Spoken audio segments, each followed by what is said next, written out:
नमः शिवाय। ओम नमो नारायण। हर हर महादेव। आज धर्ममाला मोती में पृथ्वी पूजा की महिमा, शिव नैवेद्य भक्षण के विषय में निर्णय तथा बिल्व का महात्म्य का वर्णन मोती पिरोया जाएगा।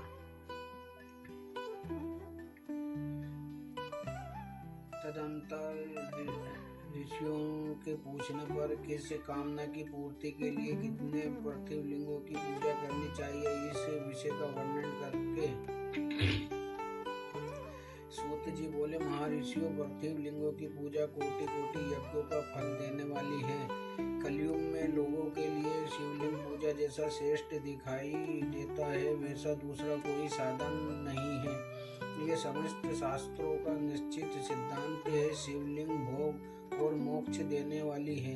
लिंग की 3 प्रकार के कहे गए हैं, उत्तम, मध्यम और अधम। जो 4 अंगुल ऊंचा और देखने में सुंदर हो तथा द्विवेदी से युक्त हो, उस शिवलिंग को शास्त्रज्ञ महर्षियों ने उत्तम कहा है। उससे आधा मध्यम और उससे आधा अधम माना गया है। इस तरह 3 प्रकार के शिवलिंग कहे गए हैं, जो उत्तरोत्तर श्रेष्ठ है। ब्राह्मणों, क्षत्रियों और वैश्य, शूद्र आदि अथवा विलोम शंकर कोई भी क्यों न हो, वो अपने अधिकार के अनुसार वैदिक अथवा तांत्रिक मंत्र से सदा आदर पूर्वक शिवलिंग की पूजा करे। ब्राह्मणों, महर्षियों आदि कहने से क्या लाभ? शिवलिंग का पूजन करने में स्त्रियों का तथा अन्य सब लोगों का भी अधिकार है। ज्योतियों के लिए जो वैदिक पद्धति से ही शिवलिंग पूजा करना श्रेष्ठ है, परंतु अन्य लोगों के लिए वैदिक मार्ग से पूजा करने की सम्मति नहीं है।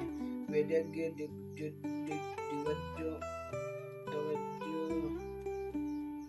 दिग्गजों को जो वैदिक मार्ग से ही पूजा करना चाहिए, अन्य मार्ग से नहीं। ये भगवान शिव का कथन है। दतीची और गौतम आदि के शाप से जिनका चित्त दग्ध हो गया है, उन दिग्गजों की वैदिक कर्म में श्रद्धा नहीं होती। जो मनुष्य वेदों तथा स्मृतियों में कहे हुए सत्कर्मों की अवहेलना करके दूसरे कर्मों को करने लगता है, उसका मनोरथ कभी सफल नहीं होता। इस प्रकार विधि पूर्वक भगवान शंकर का नैवेद्यंत पूजा करके उनकी त्रिभुवनमयी 8 मूर्तियों का भी वही पूजन करे। पृथ्वी, जल, अग्नि, वायु, आकाश, सूर्य, चंद्रमा तथा यजमान, ये भगवान शंकर की 8 मूर्तियां कही गई है। इन मूर्तियों के साथ साथ सर्वभव, रुद्र, उग्र, भीम, ईश्वर, महादेव तथा पशुपति, इन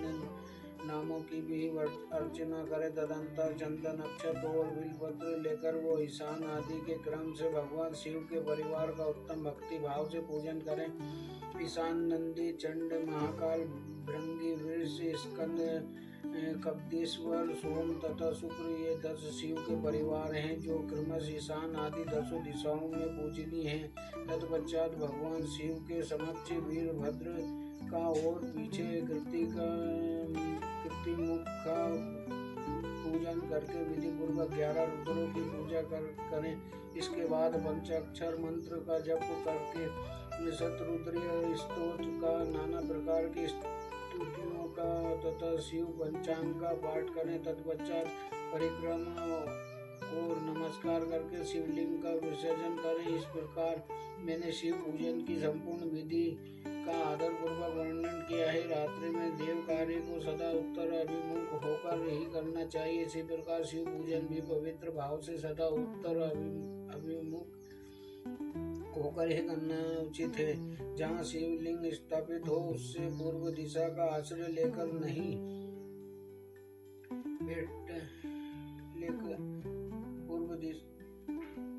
जहाँ शिवलिंग स्थापित हो, उससे पूर्व दिशा का आश्रय लेकर नहीं बैठना या खड़ा होना चाहिए, क्योंकि वो दिशा भगवान शिव के आगे या सामने पड़ती है। इष्ट देव का सामना रोकना ठीक नहीं। शिवलिंग से उत्तर दिशा में भी ना बैठे, क्योंकि उधर भगवान शंकर का वामंग है जिसमें शक्ति स्वरूपा देवी उमा विराजमान है। पूजक को शिवलिंग से पश्चिम दिशा में भी नहीं बैठना चाहिए क्योंकि वो आराध्य देव का पृष्ठभाग है। पीछे की ओर से पूजा करना उचित नहीं आता।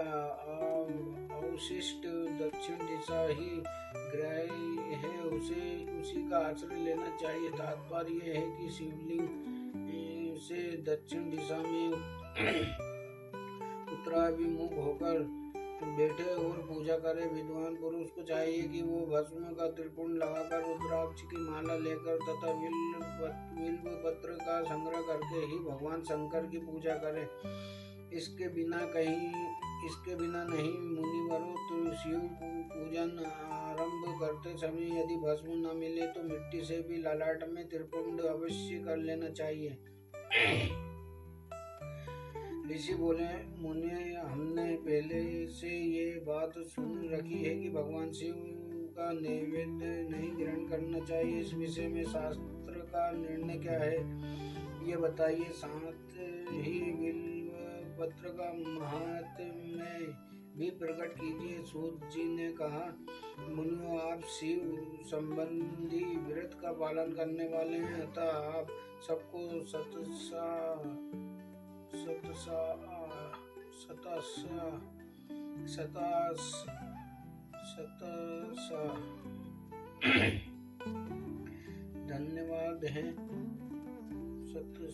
धन्यवाद है। मैं प्रसन्नता पूर्वक सब कुछ बताता हूँ, आप सावधान होकर सुने। जो भगवान शिव का भक्त है, बाहर भीतर से पवित्र और शुद्ध है, उत्तम व्रत का पालन करने वाला तथा दृढ़ निश्चय से युक्त है, वो शिव नैवेद्य का अवश्य भक्षण करे। भगवान शिव का नैवेद्य आग्रह है, इस भावना को मन से निकाल दें। शिव के नैवेद्य को देख लेने से भी सारे पाप दूर भाग जाते हैं। उसको खा लेने पर तो करोड़ों पुण्य अपने भीतर आ जाते हैं। आए हुए शिव नैवेद्य को सिर झुकाकर प्रसन्नता के साथ ग्रहण करें और प्रयत्न करके शिव का स्मरण पूर्वक उसका भक्षण करें। आए हुए शिव नैवेद्य को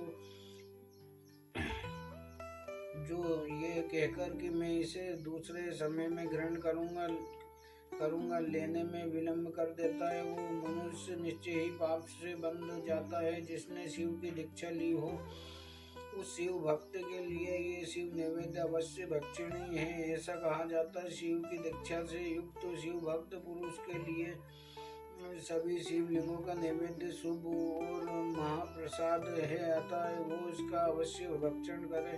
परंतु जो अन्य देवताओं की दीक्षा से युक्त है और शिव भक्ति में भी मन को लगाए हुए हैं, उनके लिए शिव नैवेद्य भक्षण के विषय में क्या निर्णय है, इसे आप लोग प्रेम पूर्वक सुने। ब्राह्मणों, जहाँ से सालग्राम शिला की उत्पत्ति होती है, वहाँ के उत्पन्न लिंग में रसलिंग,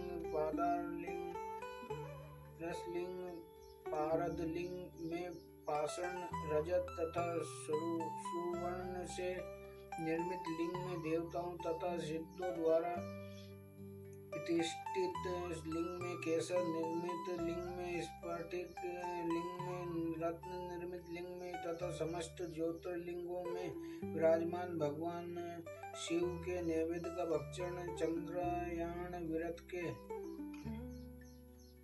समान पुण्य जनक है।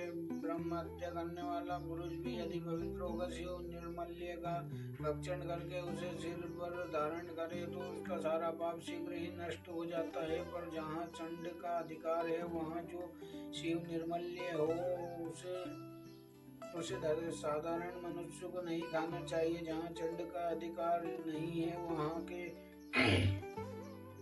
शिव निर्मल्य का सभी को भक्ति पूर्वक भोजन करना चाहिए। वर्ण लिंग, नैवेद्येश्वर, लोह निर्मित, स्वर्ण आदि धातु में लिंग, सिद्ध लिंग, जिन लोगों की उपासना से किसी ने सिद्धि प्राप्त की है अथवा जो सिद्धों द्वारा स्थापित है, वे लिंग स्वयंभू लिंग। इन सब लिंगों में तथा शिव की प्रतिमाओं मूर्तियों में चंड का अधिकार नहीं है। जो मनुष्य शिवलिंग को विधि पूर्वक स्नान कराकर उस स्नान के जल का 3 बार आचमन करता है, उसके कायिक, वाचिक और मानसिक तीनों प्रकार के पाप यह शीघ्र नष्ट हो जाते हैं। जो शिव नैवेद्य, पत्र, पुष्प, फल और जल आग्रह है, वो सब भी सालग्राम शिला के स्पर्श से पवित्र ग्रहण के योग्य हो जाता है। मुनीश्वरों, शिवलिंग के ऊपर चढ़ा हुआ जो द्रव्य है वो आग्रह है, और जो वस्तु शिवलिंग स्पर्श रहित है अर्थात जिस वस्तु को अलग रखकर शिव जी को निवेदित किया जाता है, लिंग के ऊपर चढ़ाया नहीं जाता, उसे अत्यंत पवित्र जानना चाहिए। मुनिवरों, इस प्रकार नैवेद्य के विषय में शास्त्र का निर्णय बताया गया है। अब तुम लोग सावधान हो आदर पूर्वक बिल्व का महात्म्य सुनो। ये बिल्व वृक्ष महादेव का ही रूप है। देवताओं ने भी इसकी स्तुति की है। फिर किसी तरह से इसकी महिमा कैसे जानी जा सकती है। तीनों लोकों में जितने पुण्य तीर्थ प्रसिद्ध है, वे संपूर्ण तीर्थ बिल्व के मूल भाग में निवास करते हैं। जो पुण्य आत्माएं मनुष्य बिल्व के मूल में लिंग स्वरूप अविनाशी महादेव जी का पूजन करता है, वो निश्चय ही शिव पद को प्राप्त होता है। जो बिल्व की जड़ के पास जल से अपने मस्तक को सींचता है, वो संपूर्ण तीर्थों में स्नान फल पा लेता है और वही इस भूतल पर पावन माना जाता है। इस बिल्व की जड़ के परम उत्तम थाले को जल से भरा हुआ देखकर महादेव जी की पुण्यताएं संतुष्ट होते हैं। जो मनुष्य गंध, पुष्प आदि से बिल्व के मूल भाग का पूजन करता है, वो शिवलोक को पाता है और इस लोक में भी उसकी सुख संतति बढ़ती है। जो बिल्व की जड़ के समीप आदर पूर्वक दीपावली जलाकर रखता है, वो तत्व ज्ञान से संपन्न हो भगवान माहेश्वर में मिल जाता है। जो बिल्व की शाखा थामकर हाथ से उसके नए नए पल्लव उतारता है और उनसे उस बिल्व की पूजा करता है, वो सब पापों से मुक्त हो जाता है। जो बिल्व की जड़ के समीप भगवान शिव में अनुराग रखने वाले एक भक्त को भी भक्ति पूर्वक भोजन कराता है, उसे कोटि गुना पुण्य प्राप्त होता है। जो बिल्व की जड़ के पास शिव भक्त को खीर और घृत से युक्त अन्न देता है, वो कभी दरिद्र नहीं होता। ब्राह्मणों, इस प्रकार मैंने संगोपांग शिवलिंग पूजन का वर्णन किया है। यह प्रवृत्ति मार्गी तथा निर्वृत्ति मार्गी पूजकों के भेद से 2 प्रकार का होता है। प्रवृत्ति मार्गी लोगों के लिए पीठ पूजा इस भूतल पर संपूर्ण अभिष्ट वस्तुओं को देने वाली होती है। प्रवृत्ति पुरुष सुपात्र गुरु आदि के द्वारा ही सारी पूजा संपन्न करे और अभिषेक के अंत में अग्नि के चावल से बना हुआ नैवेद्य निवेदन करें। पूजा के अंत में शिवलिंग को शुद्ध संपुट में विराजमान करके घर के भीतर कहीं अलग रख दे। निवृत्ति मार्गी उपासकों के लिए हाथ पर ही शिव पूजन का विधान है। उन्हें भिक्षा आदि से प्राप्त हुए अपने भोजन को ही नैवेद्य रूप में निवेदित कर देना चाहिए। निर्वृत्त पुरुषों के लिए सूक्ष्म लिंग की ही श्रेष्ठ बताया जाता है। वे विभूति से पूजन करें और विभूति को ही नैवेद्य रूप से निवेदित भी करें। पूजा करके उस लिंग को सदा अपने मस्तक पर धारण करें। ओम नमो नारायण, ओम नमः शिवाय, हर हर महादेव, हर हर